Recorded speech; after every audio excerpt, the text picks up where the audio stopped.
Chào các bạn, giữa tháng 10 vừa rồi mình có tham dự hội nghị MIT AI Conference. Đây là một hội nghị do cộng đồng cựu sinh viên MIT tổ chức. Giữa năm 2023 mà chúng ta được tham dự một hội nghị về trí tuệ nhân tạo lại của cộng đồng MIT thì chắc chắn là vô cùng thú vị. Năm 2023, chúng ta đang đứng trước ngưỡng cửa của một cuộc cách mạng công nghệ một lần nữa. Lần này sẽ đến vì trí tuệ nhân tạo.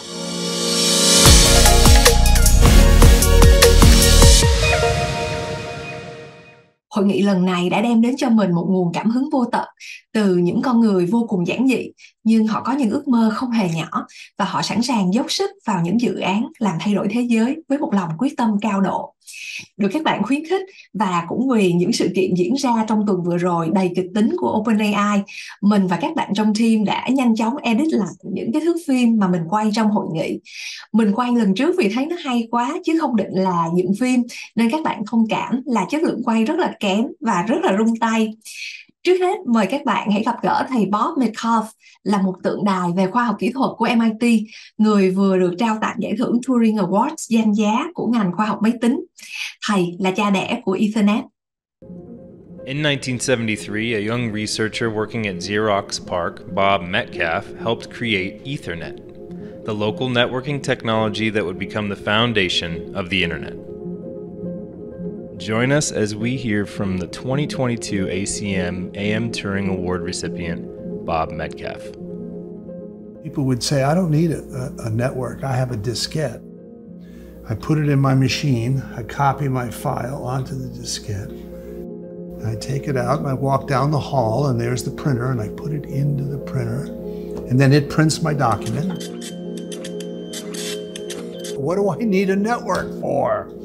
That was called SneakerNet. But pretty soon, instead of a SneakerNet, you just go Command P and it appears down the hall. The word ether comes from physics. Physicists once thought that there was a medium, a passive medium, that carried light from the sun to the earth. So we use the word. So this is a passive medium. We realize that in the future, we might choose a different. There might be telephone wires or optical fibers or radio. We wanted it to be radio, but the semiconductors were not available for radio. We chose this, but we imagined there would be other media in the future. You send packets into the ether. May 22nd, 1973 is when the name ether was given to this Ethernet. The terminology I used was, in the past we had box-centric computing, with a big box in the middle and then all the people around the edge. And all the computing was done in the box. But the Ethernet was net-centric, distributed computing. So that was a big step. I ran into a guy named Dave Boggs and he and I became inseparable, twins for 2 years. We wrote a paper about Ethernet, and Xerox wouldn't let us publish the paper until the patents were filed. And then we had that paper published in the Communications of the ACM in July 1976. But we'd been working on the paper for 2 years. It's a really good paper because we worked on it for 2 years, waiting for Xerox to patent it. So I'm very proud of that paper, and it's Communications of the ACM, July 1976. And Gordon Bell, a prime mover in making Ethernet a standard, he was one of the reviewers of that paper. So that's where he got his taste for Ethernet. Went to Bayshore High School and left there to go to, in 1964, to go to MIT. I started out studying architecture. That lasted a week. Then I switched to math, physics, management. Then I switched to electrical engineering. There's a constant trade-off between depth and breadth. So I'm into breadth. It's also kind of a trick, a sleight of hand. See, all the software people think I must be really good at hardware, and all the hardware people think I must be really good at software, and both of them think I must be really good at tennis. So I was captain of the MIT tennis team, but my hardware and software friends thought I must be a really good tennis player, you know.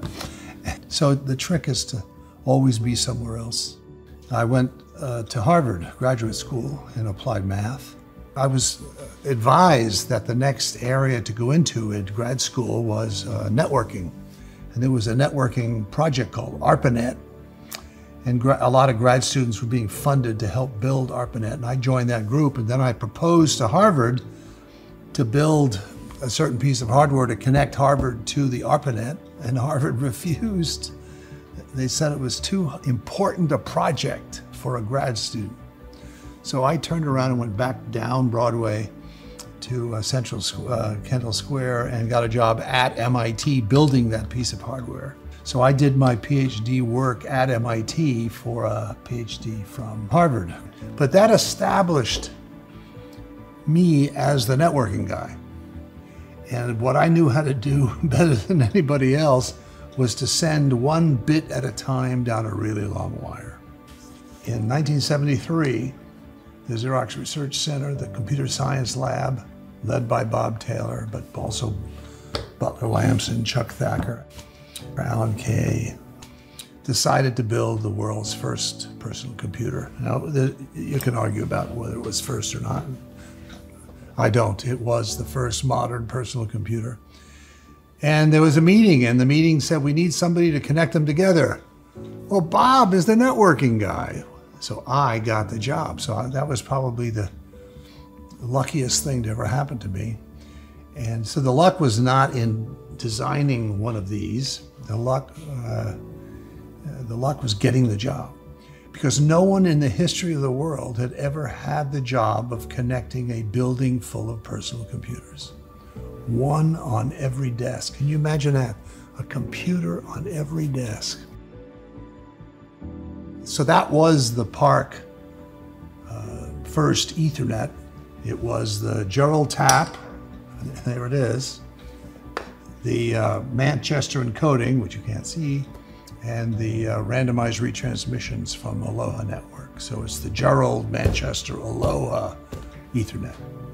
In 1989, a guy named Tim Berners-Lee at a physics lab in Europe called CERN came up with 3 protocols, HTML, HTTP, and URLs, and he called it the World Wide Web, and he put it on that apparatus, that plumbing, that 1973 plumbing-ish, and the World Wide Web took off.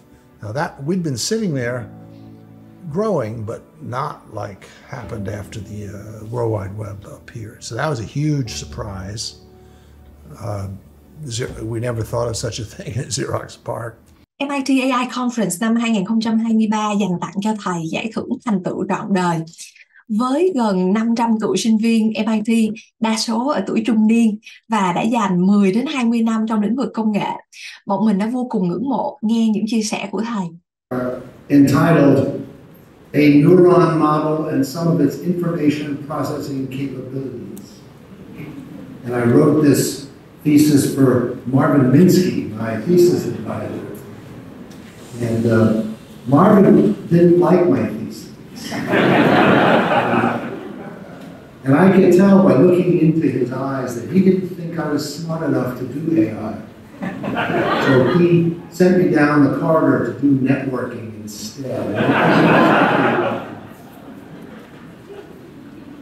So I got the job in 1970 of putting MIT on the internet. It was then called the ARPANET. And my spiritual leader was a Professor J.C.R. Licklider, may he rest in peace. And he was the first of a series of people, MIT people, who made it worthwhile. Ever since '64, I've been going back to MIT, and every time I go back, something great happens to me. I worked with Minsky, may he rest in peace, Alvin Drake, J.C.R. Licklider, Mike Tertuzos, and my new boss is Daniela Roos, who heads the CCEL. And it's the people, bumping into the people and engage in building things. So building things with people is what MIT has done for me over these years. I have a question for Greg and Sal. I guess they're gone by now. But are they there? Watching it. But really, well, Greg, when do you get to 100 trillion parameters, and is that enough to give us AGI? Great question. Only one way to find out.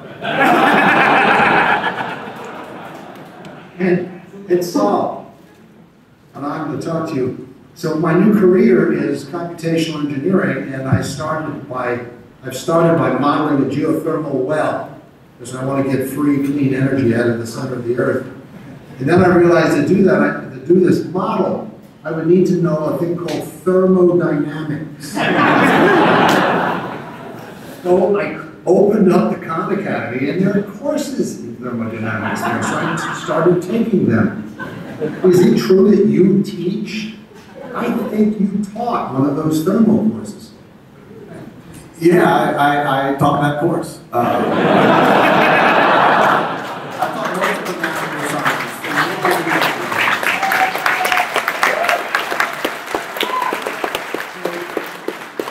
What's the Khan Academy mean for kids? You're teaching me thermo and making my sixth career possible.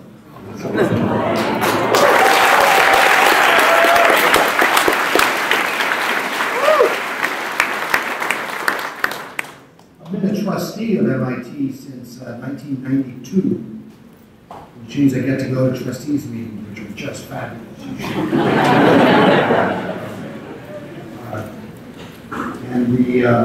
But now let me get to the bad part of a Lifetime Achievement Award, and we've already just touched on it.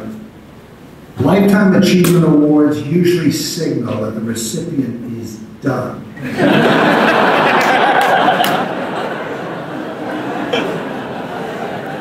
I want you to know that I am not done.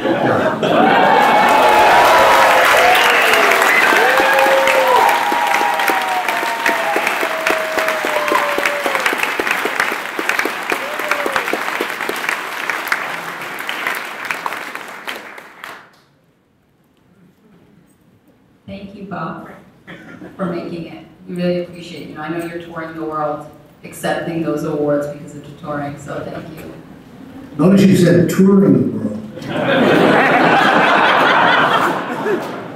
Touring the world for touring. I've had this touring award now for a couple of months, and I've gotten used to answering questions about it. And I'll tell you a secret. You can get 10 times the emotional response if you tell them it's $1 million award.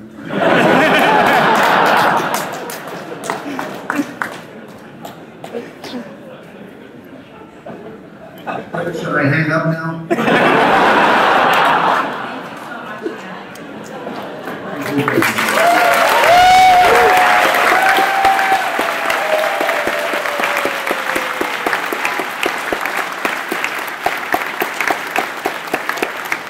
Vừa rồi là giáo sư Bob Metcalfe, cựu sinh viên, giáo sư và là cha đẻ của Ethernet. Năm ngoái, thầy được trao tặng giải thưởng Turing danh giá cho lĩnh vực khoa học máy tính. Nó tương tự như giải thưởng Fields trong ngành toán học hay là các giải Nobel vậy.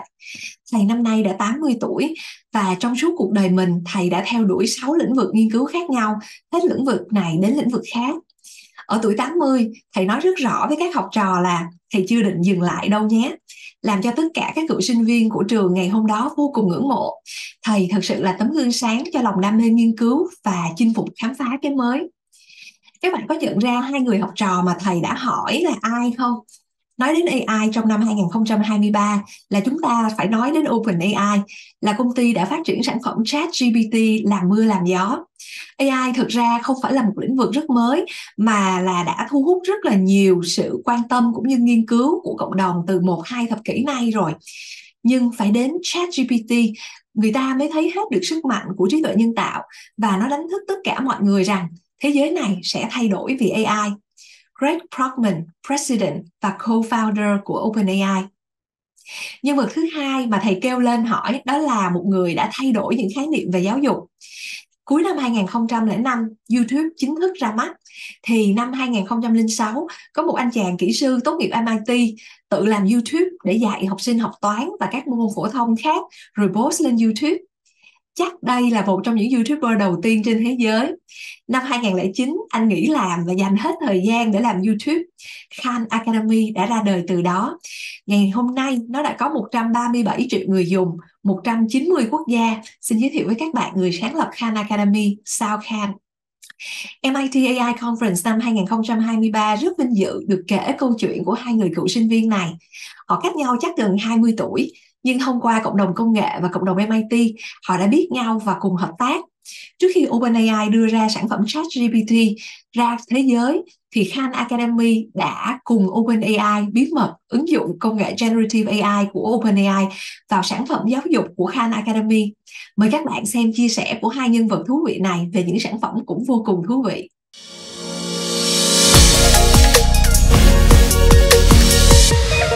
And so I was pretty familiar. I've been watching OpenAI from a distance. I was fascinated by it. And we'll talk more about it, but when Greg and Sam reached out to Khan Academy a little over a year ago and showed us what they were working on, and obviously, you know, our minds were blown and we started thinking about all the implications, which we can talk more about. I was actually really surprised and impressed by how hands-on and involved Greg was with not just the actual building of the technology. I mean, I think a lot of people at your level tend to abstract and delegate it out to a lot of other folks. But Greg is in there, you know, when we talk about OpenAI developing all of the technologies there are, a lot of that is Greg inside of the technology, making it work, fixing code, making it all performant and doable. And then we had a chance to partner over really much of the last year. And I've got to say, you know, some of the conversations I most look forward to, and sometimes even quoted with other people, is I've been so impressed by the way Greg has thought about not just building the technology, but thinking about the ethical implications and thinking about all the societal implications as it rolls out. And obviously, you know, I think he has great judgment for reaching out to us to think about how we can, you know, do this in education in the right way. That was very kind of you, Sal. I mean, the funny thing for me is that I feel like I knew Sal far longer than he's known me through Khan Academy, and you know, that I think I always really looked up to what he was doing there. You know, the funny thing is, after I left Stripe and was thinking about starting an AI company, I was like, look, I don't know if I have the skills, I don't know if it's the right time, I don't know if I'd be able to do it. I had two other ideas on my list. One of them was VR, and I kind of dug in, wasn't very excited about any of the applications there. By the way, is this microphone working? It's okay, perfect. And the other option was actually programming education. You know, I felt like I had been a self-taught programmer. You know, I basically used online, you know, web, you know, W3 schools and resources like that. And you just go through a lot of pain, right? There's all these like sort of concepts like serialization that, you know, you basically rediscover for yourself. And someone could just tell you, they could just short circuit it, right? You could have that teacher just kind of points out what you should be doing kind of in response to where your strengths are, what you're excited about, that kind of thing. And I always looked at Khan Academy as kind of a quintessential example of what I would want to build, right? Can you actually make an impact on students everywhere?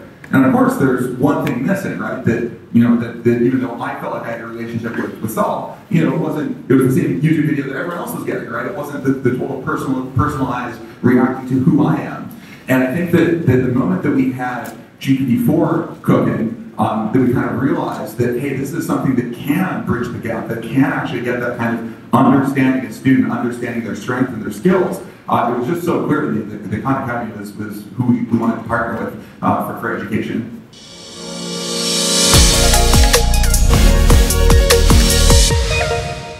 If we have an extra microphone, I will take it. But in the meantime, so, you know, I have lots of questions on that partnership later, but I'm curious to hear, you know, like we all, most of us are MIT alums in the audience, and, you know, we all have our own AI journeys. When we first discovered it, what we even think of it over time. So I'm curious to hear from you what your personal AI journeys are when you first discovered it and how your thinking around it has evolved over time. All right, I'll start. It's interesting. I remember when I applied to COP to MIT, and they asked me what you want to major in, and I wanted to be a physicist. Because I said, oh, I want to understand the nature of reality, like almost the deepest questions. Then when I would think that's math, because I'm a math. Maybe that's maybe it. Fair. I wasn't deep enough. Exactly. But then, this was right when computing was, obviously it's been around for a little while, but like the internet and all this, is well, even better than understanding reality would be to create reality. And so that got me excited about computer science, is that you could create realities, and maybe one day there'll be virtual reality and all that. And then, I think a lot of us were like brooding like philosophers, and we're like, what's the deepest thing I could do? And then I remember thinking, even more important than creating reality is what if you could create sentience? What if you could, and then I got fascinated, I read all the same books everyone else hears about AI and all this, what if I could go to AI?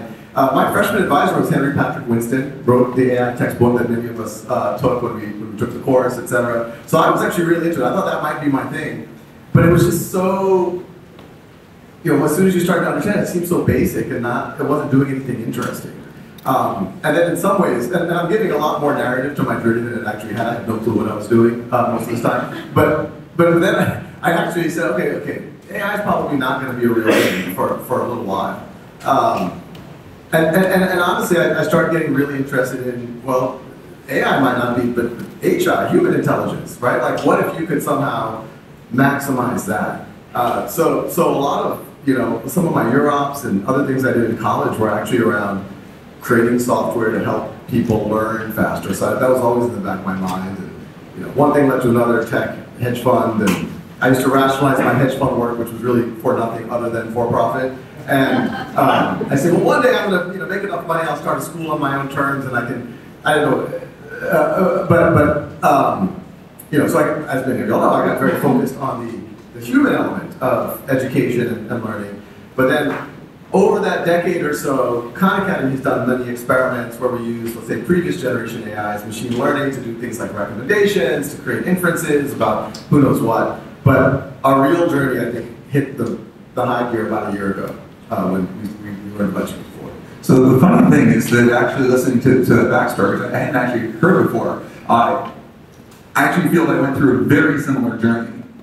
Because, so I started programming after high school. I thought I was going to be a math, chemistry, philosophy triple major. That was my goal. I thought I was going to become a math professor. I used to say that my goal is to be on 100, 200-year time horizon. My heroes were like Galois and Gauss. I was like, if anyone ever uses the things that I have developed while I'm still alive, it wasn't abstract enough. It wasn't heavy enough. And I took this year off, and I started to write a chemistry textbook because I spent most of high school getting super into chemistry competitions. I felt like I'd come up with this very, from first principles, way of approaching chemistry, and I wanted to kind of codify that. I wrote about 100 pages. You can actually still find this on my website. And I sent it off to a friend who had done something very similar in math. And he wrote back and said, look, you're never going to get anyone to publish this. You either need to self-publish, sounded like a lot of capital, a lot of work, or you can make a website. And I was like, I guess I'm going to figure out how to website. And, I just remember the very first thing I built. I learned a little bit of PHP, and I built this little table sorting widget, right? You can just click on the column, and it would resort the table accordingly. And I just realized it was the same hit that you get from mathematics, right? You understand it, you have this picture in your head of how it should all work, and you write it down, just not as a proof, you write it down as a program. But then the amazing thing is you have an impact, right? That anyone else can benefit from it. They don't have to understand the code, they don't have to understand the details, that they can see your vision and it can help them. And I was like, screw this math stuff, like, programming, that's where it's at. The thing that got me even more was reading Alan Turing's 1950 paper, Computing Machinery and Intelligence. Has anyone read it? Raise your hand. Good, we've got some hands, So this is the paper that actually lays out the Turing test, right? And it's actually kind of crazy if you think about it. We're 70 years in, the Turing test is still like a household name. Like, you've probably heard of it. Who has heard of the Turing test? Right, so that's like basically everyone in the audience. And if you haven't, there's a paper that you can go read about it. But the thing that... Or you can ask ChatGPT to summarize. Oh, exactly. But the thing that got me was that he said, look, you will never program an answer to this. It's just too hard. You're not going to write down the rules. Instead, you're going to have to build a machine that can learn. It can be like a child machine that learns from rewards and punishments with a supervisor and build a curriculum, and then it can actually learn to speak like a human. And I was like, that's the thing. That's so clearly it. Like, this is how you break past the I have to understand it and then write down the rules. Like, the machine can learn things that I don't even know. And so I was so excited. I showed up at Harvard, went to my NLP professor, was like, hey, gotta do some research, and he showed me these like partial tree things, and I was like, this is not what Turing was talking about. This is not the same thing. And so I also kind of gave up, went the startup route. I was like, impact, that's the thing. But it was 2015 that I've been seeing deep learning start to emerge, and I felt like maybe we actually have the paradigm now. It's kind of the time, we have the computers, we have all these pieces that fall into place. And I just want to help. And I really kind of viewed what I was about to do at OpenAI.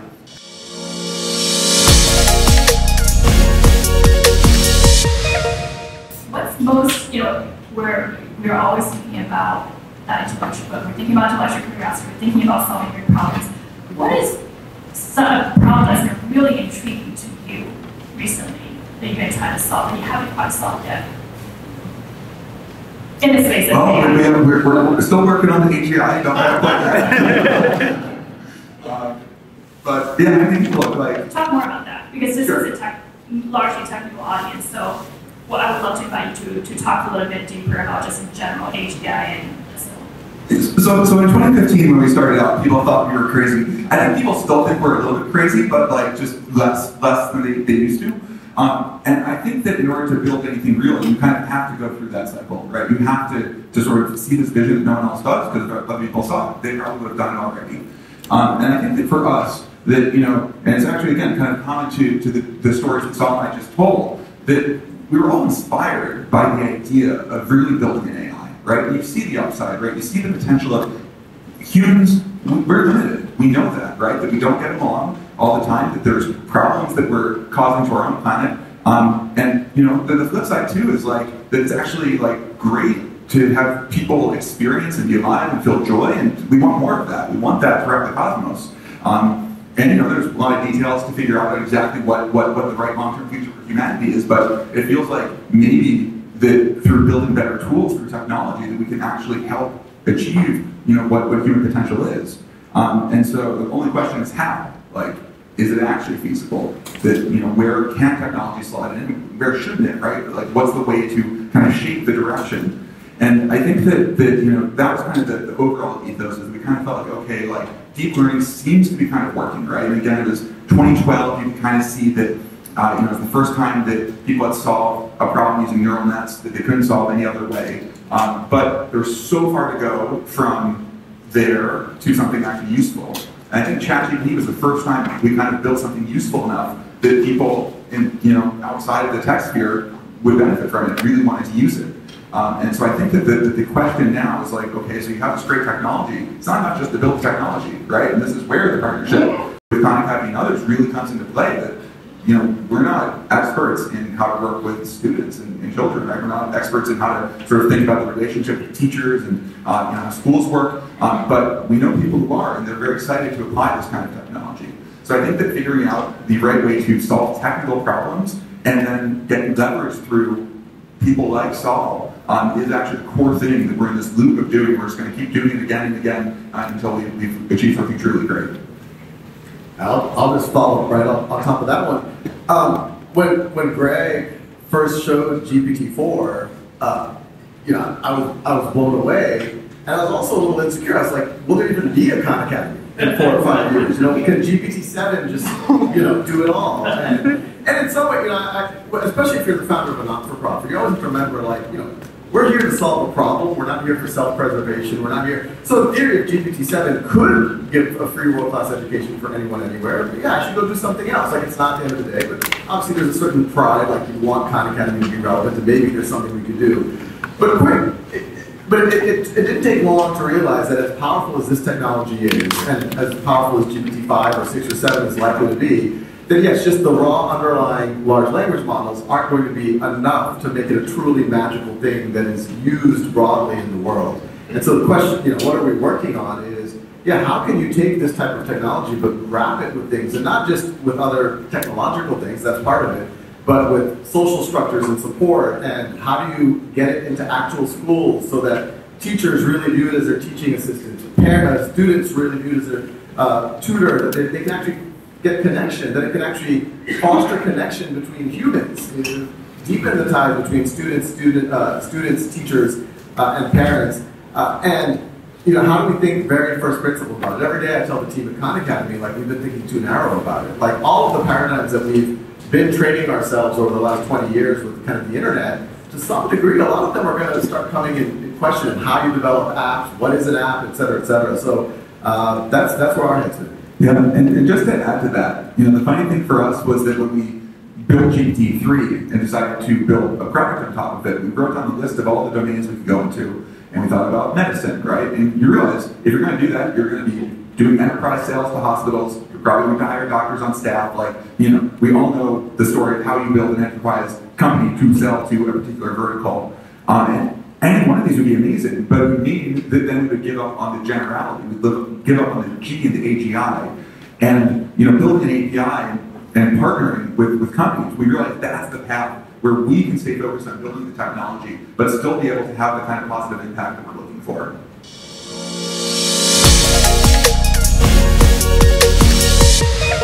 And in terms of your collaboration so far, of course there are some successes. What are the biggest challenges? Maybe that's technical, maybe that's beyond technical, that you've encountered so far?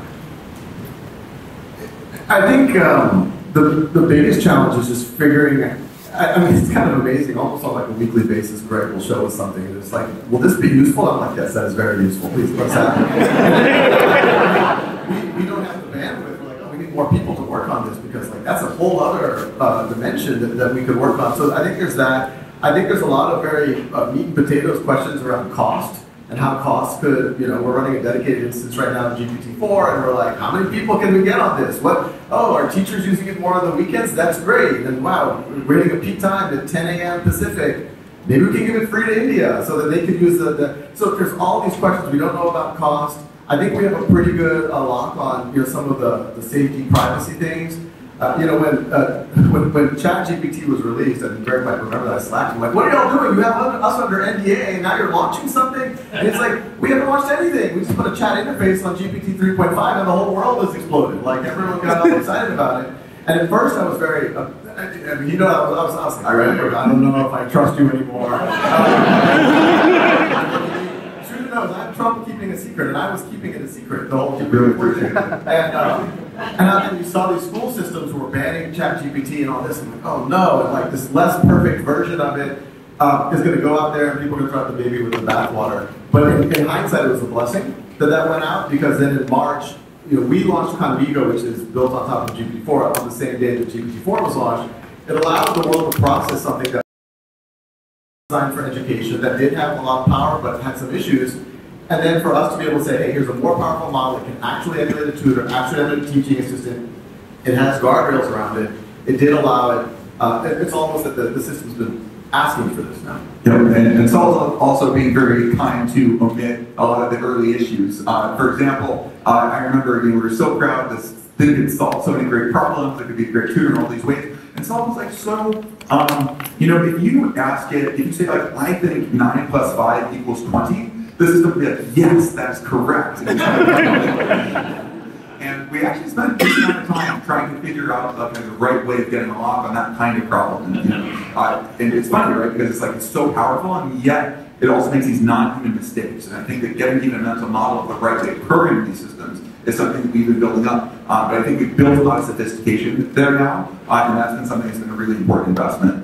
On that front, I mean, the first weekend we had access, I literally did not sleep. And I remember, like, after an hour, I'm like, does this work in other languages? And I think I emailed you and Sam, and you're like, well, we're not sure, we don't think so. And then my mother tongue is, not my mother tongue, my ancestral tongue is Bengali. And I just tried something, and it wrote back in Bengali script too. And I was like, I think it does. Hay không các bạn? Hai con người cách nhau chắc tầm 20 tuổi, nghĩa là một thế hệ. Khi người này thành công thì người kia chắc mới bước chân vào đại học. Họ bằng một cách nào đó đã gặp nhau và trở thành những người bạn của nhau, dành cho nhau sự ngưỡng mộ hết sức bình đẳng, và thậm chí họ đã bắt tay để thành những đối tác của nhau. Sal Khan, ngay cả khi nhìn thấy rằng OpenAI có thể sẽ thay đổi giáo dục, thậm chí xóa sổ nhiều dự án mà anh đã theo đuổi và xây dựng, lại có cái nhìn vô cùng tích cực rằng đó sẽ là sự tiến hóa của công nghệ, là điều đáng đón nhận và ủng hộ. Anh đã sẵn lòng hợp tác với Greg, sử dụng và phản biện các sản phẩm của Greg. Đây chính là những người ủng hộ, là những điểm tựa vô cùng quý giá trong cộng đồng công nghệ. Nói như vậy không có nghĩa là họ luôn luôn đồng tình với nhau. Khi được hỏi sao không ủng hộ mã nguồn mở, trong khi đó Greg lại tin và phát triển sản phẩm của mình theo hướng này. Các bạn hãy lắng nghe cách họ chia sẻ những suy nghĩ rất trái ngược nhau một cách rất thẳng thắn và trân trọng, bình đẳng. Đây chính là điều vô cùng quan trọng cho sự phát triển của công nghệ và của cá nhân mỗi người nữa. Mình nghĩ rất đáng để cho chúng ta học hỏi. Hãy học cách bất đồng một cách lành mạnh.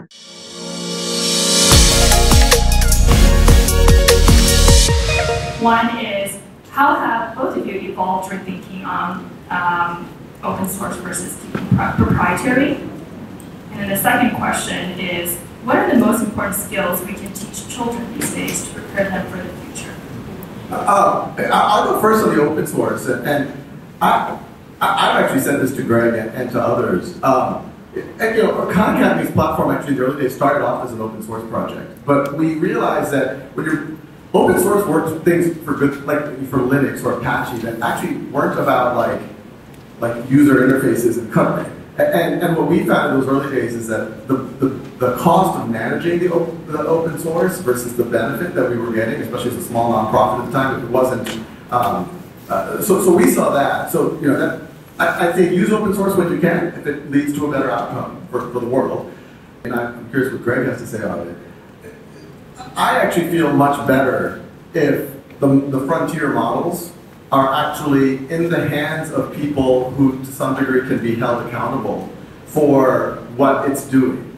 So whether it's OpenAI or Google or Microsoft or Meta, like, I actually think the market forces are working well for holding them accountable, because if the models do something strange, people are going to put it up on social media, they're going to get embarrassed, the brand's going to get hurt, etc. But if you open source the model, and Vladimir Putin has access to GPT-4 and can do whatever he wants with it, can do, you know, manipulate our political campaign, or I get more worried about it. I think the biggest risks are things like totalitarian governments using it to surveil people or create misinformation campaigns or extreme fraud. And so I'm personally a fan that these very powerful technologies are not, you know, you don't just publish all the parameters to the world and say, yeah, anyone, you know, GPT-4 for everybody. I actually think that would be a problem. On the most important skills, I'll just say that this technology is going to give everyone a junior programmer, everyone a research analyst, everyone a. But if you want to be, so it's going to in some ways make everyone into a manager, into a software architect, into an editor-in-chief, into a, you're going to go from a screenplay writer to a movie producer. And in that world, though, you should be able to do those skills reasonably well in order to manage and curate and put the pieces of the AI together. So I actually think it's even more important for people to, you know, GPT-4 operates at the 80th percentile of the LSAT. Probably 5, you know, might be the 90th.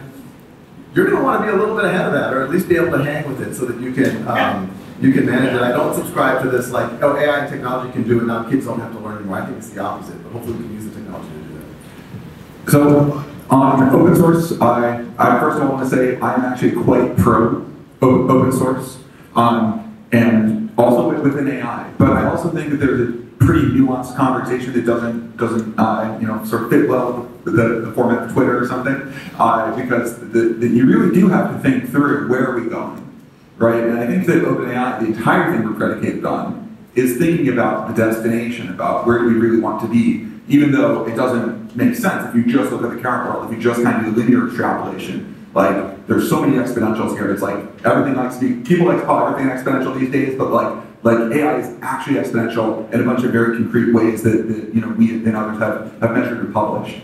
And so you think about, if you're building something extremely powerful, how do you, as the creator of it, sort of feel good about just saying, hey, anyone who does anything with this, it's on them, it's not on me. I think that's a tough thing. The first time we really felt that was with GPT-2. And you know, we got a lot of flack for it. That was the first model we didn't publish. Is there going to be a point there where you as the creator have to feel like there are going to be severe negative applications of this? And do you feel okay with that? Do you feel saying, yeah, the positives outweigh the negatives, it's all good? And I think that the emerging story that we're seeing is actually quite good, to the point of frontier models that are going to be, some number of years ahead, and there's going to be open source models that are going to be quite capable as well. They're going to be ratcheting. We're going to have time to sort of adjust and see what the impacts are and how to mitigate them. I think that's actually a pretty good way of dealing with the fundamentals here. So I think it's nuanced. I think that our understanding of the technology will change, but I think that it's just important to not get too fixated on what we have now, but instead play this out a little bit in advance, because I think that's how we can actually get to a good future. And then, thank you. AI đang mở ra một cuộc cách mạng cho nhân loại. Thật hào hứng phải không các bạn? Và cuộc chơi này mở ra một sân chơi mới không chỉ với OpenAI mà còn với rất nhiều công ty khác, trong đó có bao gồm cả chúng ta nữa. Chúng ta sẽ chuẩn bị cho sân chơi này như thế nào? Anh Sunny chia sẻ với cộng đồng MIT từ góc độ của nhà đầu tư. I've heard, I was just talking recently to a friend who is I guess a founding managing director, managing partner at, let's call it a top 3 VC in Silicon Valley.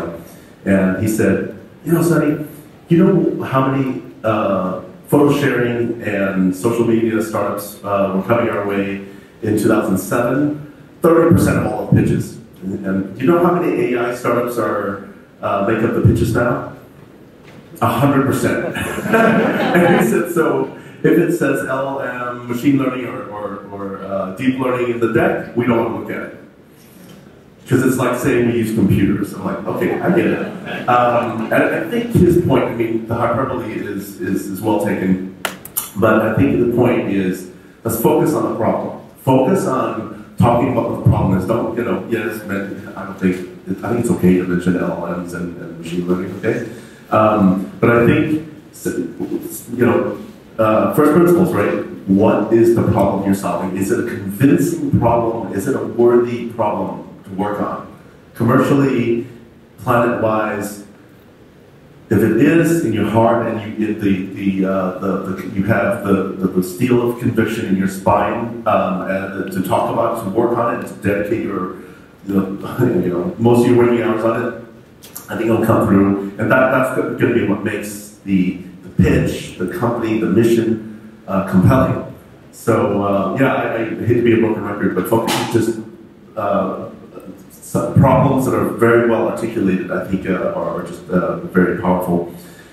I would also say I have like an epic anti-portfolio. The companies that I've missed out on are really epic. Okay, so I don't think you should definitely not take advice, investment advice from me. If you want to hear about them, we don't have enough time to talk about it here, but they're quite epic. But I would say that, I'll say one thing that's a bit contrarian here, and that is probably the best solution to FOMO is to recognize that once in a lifetime opportunities happen all the time. They come all the time. For me personally, I missed out on the internet. Okay, I was at UIUC. My roommate wrote Telnet for the Mac. Okay, and the McCool twins were in a suite down. They were working on Apache from 0.01 to like 0.86. Okay, and I was busy doing math. Okay, and I missed out on PayPal. Max was in my class and showing me the IR thing. I was like, oh my gosh, we're going to send money really over the internet? And so, but the thing is, I feel that the most important thing, so these are the internet, it's mobile and social, and then now it's AI, what's going to be next? And like I said, hopefully AI is not the last revolution. I don't know, it could possibly be, who knows? But I think being ready for these opportunities, being ready with whether it's your teams, your resources, conviction levels, I think that's going to be what's the best antidote to FOMO. I don't know, that didn't exactly answer your question, but that was just something I wanted to share because, I don't know, I feel like we are at this beginning edge of some great revolution, of dramatic change. Oh, okay, what's your AI? Back in 2012, what was your wearable strategy? back in 2001, back in 1997, 96, what's your web strategy, right? It was always like that. Now, what's your AI strategy? Well, we'll see. Có một điểm rất chung và đặc biệt của Khan Academy và OpenAI là khi thành lập, cả hai công ty này đều là công ty phi lợi nhuận. Khan Academy có 137 triệu người dùng, 190 quốc gia, vô cùng chất lượng, nhưng lại cung cấp dịch vụ hoàn toàn miễn phí cho cộng đồng. Ở Mỹ, nó đã đem đến lợi ích cho học sinh phổ thông vô cùng to lớn, và nguồn thu của Khan Academy đến thời điểm hiện tại hoàn toàn tới từ tài trợ và những đóng góp từ thiện. OpenAI tới thời điểm hiện tại là công cụ conversational AI xuất sắc nhất. Khi thành lập cũng là một công ty phi lợi nhuận. Mặc dù gần đây có mở thêm các công ty con, cũng là những công ty tư nhân có thể gọi vốn, nhưng mục tiêu của những công ty này cũng là phi lợi nhuận và họ phát triển vì lợi ích của nhân loại. Trong tuần lễ đầy kịch tính vừa qua của OpenAI, yếu tố phi lợi nhuận này một lần nữa lại gây ra thắc mắc cho cộng đồng và đặt ra những vấn đề về corporate governance khá là rắc rối. Tuy nhiên, cũng như tất cả những mô hình và những sản phẩm mang tính đột phá, nó cần thời gian và nhiều vòng đời để hoàn thiện.